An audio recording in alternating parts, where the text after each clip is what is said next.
Welcome back to Flint Creek Transport. I am in Buffalo, New York. I'm at a convention center. Tanny is putting on another event, Trucking Association of New York. This is a clean truck event. So we're gonna learn about electric trucks, green trucks, clean trucks, stuff like that. So we'll see what they say, we'll see what they got.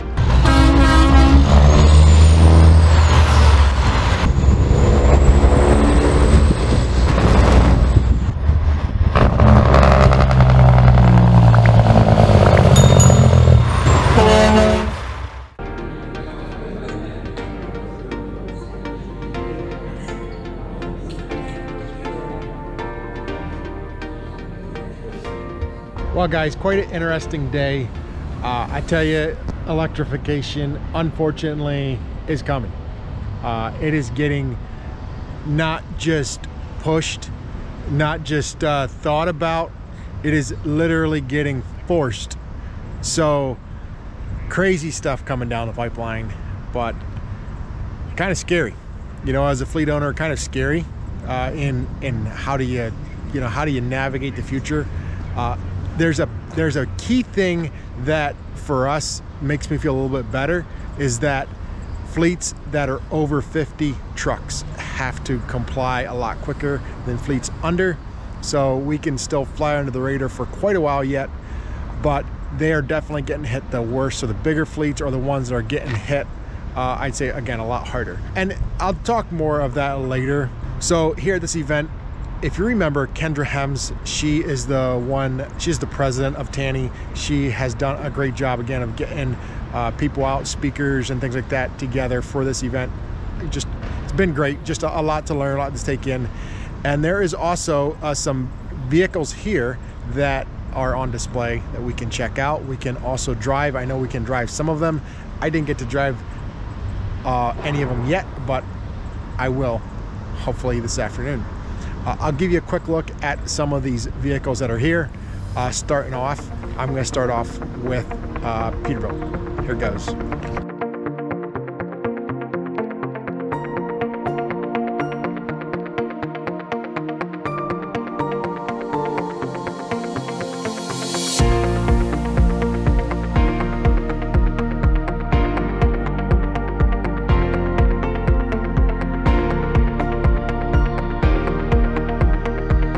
So what you see behind me is a 579 Peterbilt.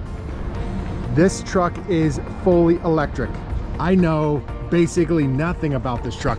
I don't even know specs, and I'm gonna get with one of the Peterbilt guys. We're gonna talk about this truck, try to figure out exactly what it is. So I'm gonna see if I can peek inside this thing.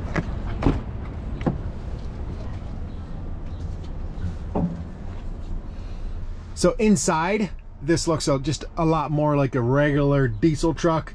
It's just everything's electric. This truck is, I'll just say, from looks and from interior, this truck is a lot different than the Nikola truck I drove. Big difference. I would be more used to this style, not the cab over style, just a conventional style truck. And you know, so would our drivers be. I will say that these trucks are definitely a lot easier to get in and out of. This truck is basically, it's a very short wheelbase.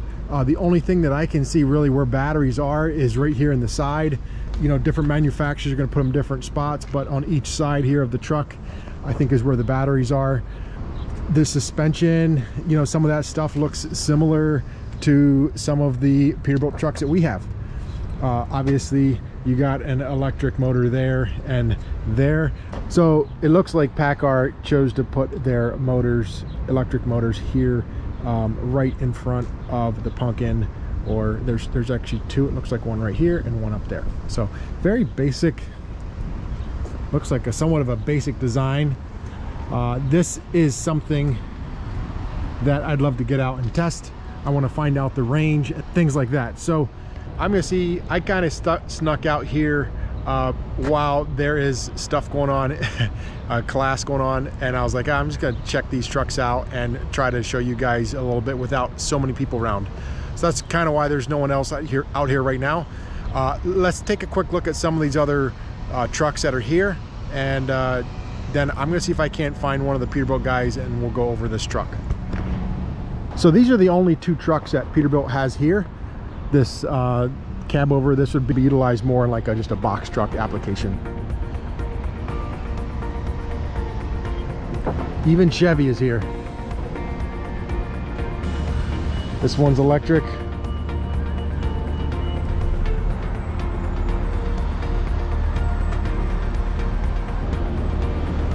Garbage truck, completely electric. Yeah, it's a Mack.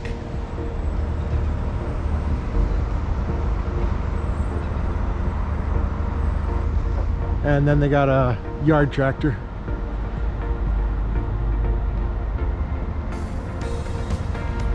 There is also a Sprinter van up there that is electric as well. One thing that I see this electric garbage truck, and I'm like, you know what? This thing has got a lot of hydraulics on it. You see the hydraulic cylinder that lifts up the back. Inside these things, there's hydraulics. See the cylinders up in there, right?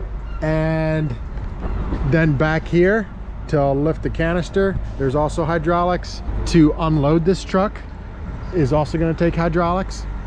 And I'm like, how? What is the range? Like, the range on this thing's got to be super short. So I want to talk to Mac and see what I can find out about this truck. Not that I would want a garbage truck, and I'm not going in the garbage business, but it's something that it'd just be interesting to know how or what kind of range they have. It almost looks like a engine sitting up here that would run that, but I don't know. I'll find out. I want to try to get you guys as much information as I can on electric and kind of what's coming down the pipeline. I took some notes. It's really mind-blowing, and what the future is going to bring. It's going to get very interesting. And I also want to do another thing, and that is I want to compare trucks. So now there's starting to be choices of electric trucks out there. With Peterbilt, right? You got Peterbilt and you got Nikola. I know Kenworth is working on them. Kenworth and Peterbilt are going to be similar. There's other manufacturers that are working on them. I already reached out to Freightliner. They're working on the Freightliner electric truck. There is a lot of manufacturers working on electric. You know, now it comes down to, you know, in our application, what would work the best. And I want to also, like, I test drove that Nikola. I want to kind of, how does it, you know, how would that truck fit in our fleet? How would this Peterbilt fit in our fleet? You know, which one would do a better job? So those are some of the things that I want to kind of go through and point out some of the differences as well. And some of you might be like, Justin, what are you doing with electric trucks? Like, aren't you a big fan of diesel? Yes, I am. I love diesel trucks. But unfortunately, what I've been hearing today, there is not going to be a lot of option.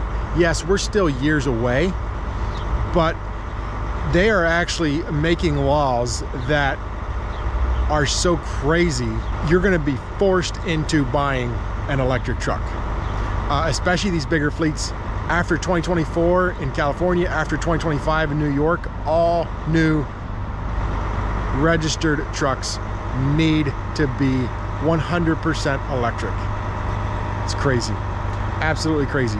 I'm not sure how some of these fleets are going to do this, but it's coming down the pipeline. It's just a matter of time, you know. So they're already forcing the big fleets to do it. How soon is it going to be us? All right, guys, I am here with Dusty from Peterbilt, and he's going to tell us a little bit about this truck. But first, I'll let him tell a little bit about himself. Hi, yeah, my name is Dusty Garland. I'm a grant writer for Peterbilt, so I work helping our customers find and secure grant funding towards purchasing our electric trucks. All right, and I think Dusty will tell you, I can tell you, these new trucks are not cheap. They are a bit more money. There's some grant money right now, or there's like New York State is putting some money towards these trucks, so hopefully that will help. But let's get into some of the specs of this truck. Do you think you can help us out with some of the specs as far as like how much horsepower does this truck have? Yeah, sure. So this is our Class 8 model. It's our 579 EV. So it's running about 400 kilowatt battery on the back, which is producing about 630 peak horsepower. So if we're like taking off from a light, right? Yeah. And I think it's about 560, 570 continuous, like going up a grade. So actually quite a bit more powerful than what we'd see on a standard powertrain for a diesel truck. Yep. Now, does this truck shift at all? Like, is it still a powertrain, or is it like continuous power the whole way up through? Yeah, so this is on an E-axle. And so in that E-axle, there's actually 2 gears, one axle behind the other, sort of a launch gear, and then a continuous gear after that. But you're not going to perceive any shift, because one axle is going to drop and shift to the next gear, and then the next axle is going to drop and shift to the next gear. So there's no loss in power, there's no feel of real shift or any kind of pause. It feels very continuous, but there are 2 gears for efficiency. And what kind of range are we talking that we can get out of these trucks? Sure, yeah, so for the 579 EV, the one behind me, it's 150 miles, and that is a loaded full normal drayage route range. Our Model 220 EV is the box truck that we have over there. That one's available in 100, 150, and 200 mile range. Okay. Do they have any type of regenerative braking? Absolutely. Okay. Yeah, all 3 models. So we also have our 520 EV, which is a refuse model. All 3 are going to have adjustable regenerative braking. So it'll be on the stock. And so there's 3 settings there, all the way from really light to really filling in and being able to one pedal drive for the most part.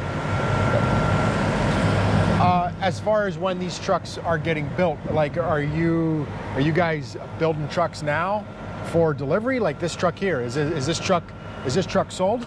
Yeah, so this is actually a customer truck. We happen to be delivering it to the New York area, and they were nice enough to let us bring it over here to Clean Trucks New York and display it. So we are delivering production trucks. It is not a test truck. It's not a test phase or demo truck. This is a real production truck, and we've delivered several already, or delivering several more in the coming weeks, and so we're really rolling. This is the real thing for us. So this truck, what is the charge time on this rig? So it's going to be about 3 hours.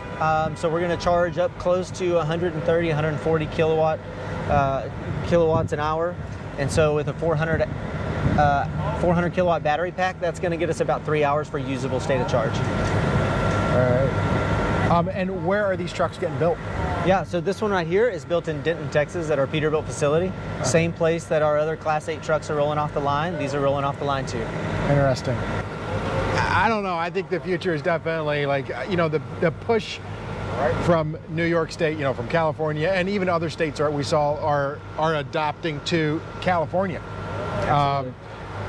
It's a big push towards zero emission or electrification. So we all have to be, we can't just go through this whole area closed-minded and like just stick with diesels. Like a change is coming.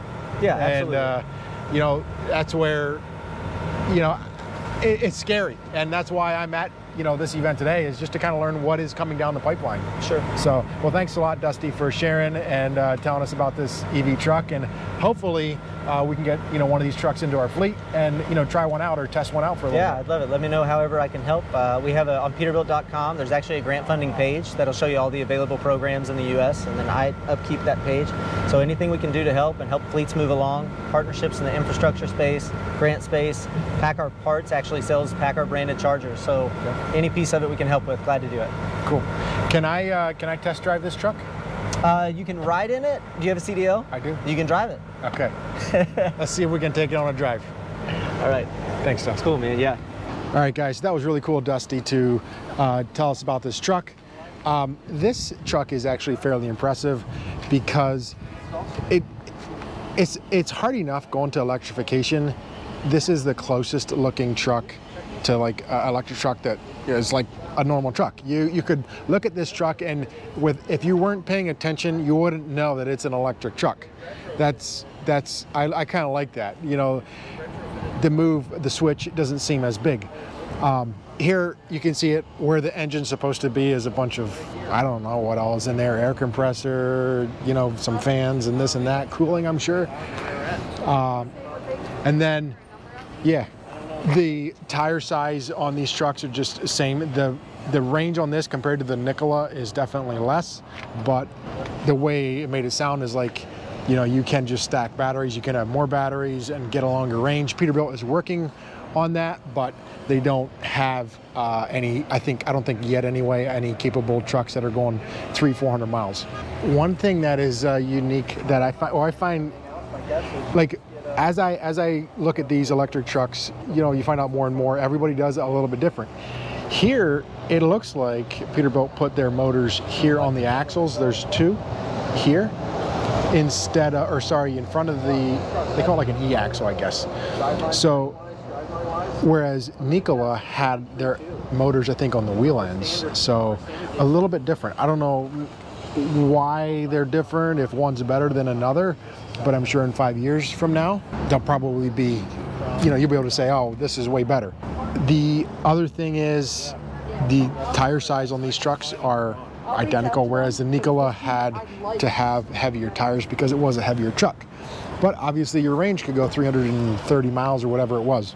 But yeah, very, very similar to an existing 579.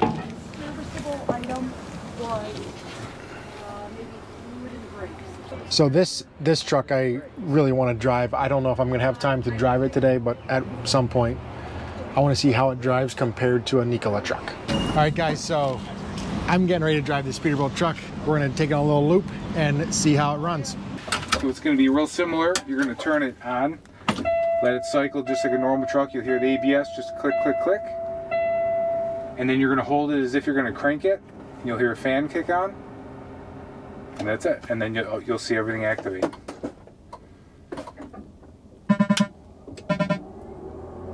There you go. We're activated. So that, good. After this, it's a normal truck. Release your air brakes. Forward, reverse on the stalk there. And it's a normal truck. Simply push in the brake and put it in drive. Yep. I'm good to go. That's it. From here on out, it's a normal truck, just no sound.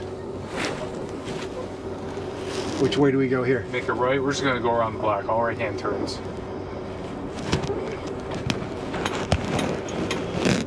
There, she can't hear you.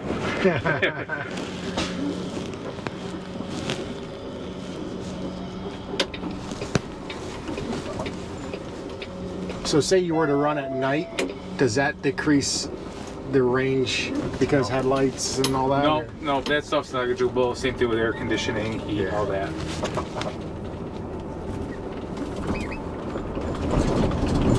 No, she's got a little get up and go to her too. Yeah, I feel that. First time I drove in our parking lot, I spun the tires. I was like, whoa, I better take it easy on this thing. All right, so I would just shut the key off like normal and pull it out, and that's it. Simple. All right, perfect. So this is, yeah, very similar to a typical regular diesel truck. It really is, yeah. You just, once you get used to the sound and understand that the regenerative braking, if you're going to think of it as a Jake brake, understand it's not as strong when you get a full charge. Those are the things that kind of take into consideration. Yep. I'd really love to see how this truck would do pulling 100,000 pounds. Yeah. What? Yeah. Yeah, that's right. Well, what is the weight of this truck? The weight of this truck about 24,000 pounds. 24,000 pounds. So it's about 6,000 pounds heavier than a typical truck. It's an 80,000 gross combined weight rating, but you're able to rate it for up to 82. You get 2,000 pounds extra for an incentive. So it's really a 4,000 pound weight penalty. Yep. So, yeah, that's really what it would come down to, seeing how this truck would pull heavy loads and what it would do there. Interesting. Well, thanks for letting me test drive it. Yeah, glad you enjoyed it. All right, guys, so I got to bounce out of here. It was a very great event. I was glad to be able to make it out and check out some of these trucks. It was just maybe an interesting note on that electric garbage truck. It can go 100 miles, which if you think about it, in the city, they're probably not going to put on that many miles. And it has the capability to run for 10 hours. And it's got quite a bit of hydraulics. So there's no electric motor, or there's no diesel engine on that. It's simply, it's all electric. And there is an electric motor that is running the hydraulic pump for that. So interesting. The biggest holdback or holdup I think will be is infrastructure. That is what has been talked about today. And I think that's going to be our biggest hang up. So they're taking someone on a ride. I'll just show you how quiet this truck is.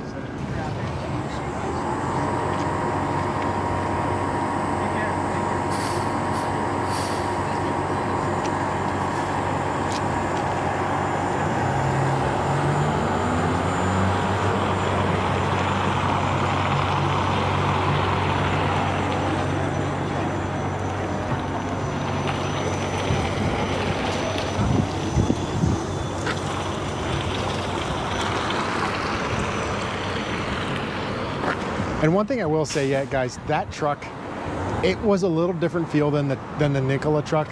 It does have, like, it built different. But I will say both trucks, like this truck was very powerful. Like it took right off. I wish I could have taken up to 60 mile an hour, 70 mile an hour like I did the other truck, but very similar in power. They both had very good power. Again, the biggest thing is finding a truck that'll last, 400 or 500 miles, or that can get us through a whole day. All right, guys, and that's it for today. Thank you guys so much for watching. I'm going to try my best to get more electric trucks out to be able to test. I know that's not what you guys want to hear, but unfortunately that is what's coming down the pipeline. But I'm also going to keep you posted too on diesel trucks. As always, there's going to be a lot of different content. I got lots of good stuff coming up. Thank you guys again for watching. We'll see you in the next one. Peace out.